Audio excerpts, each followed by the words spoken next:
मैं बहुत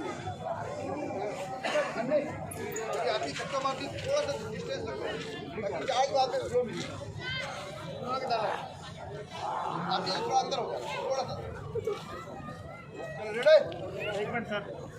मनीषा अब लगा ज्यादा पौधे मत ले। एक बार आइए मैम।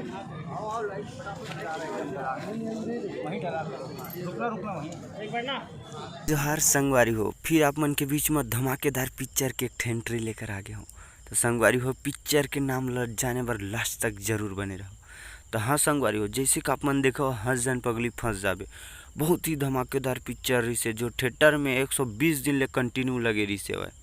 फिर से उसने पिक्चर लेके आते हुए हमारे सतीश जैन जी।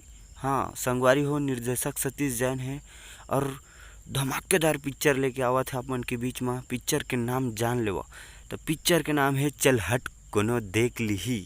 जी हाँ संगवारी हो, चल हट कोनो देख लिही, आप मन सही सुना था। और अभी पिक्चर की शूटिंग बहुत जोर शोर से चला था और अपन अभी चला था शूटिंग, और बहुत मज़ा भी आवा थे शूटिंग में। तो हाँ संगवारी हो, देखे बर झन बुला हूँ, पिक्चर ला जरूर देखे जाऊँ, माया दुलार जरूर दे रहा। और हमारे वीडियो के लास्ट तक देखे बर धन्यवाद। तो पिक्चर के नया नया जानकारी जाने बर हमारे मन के बीच बने रहो संगवारी।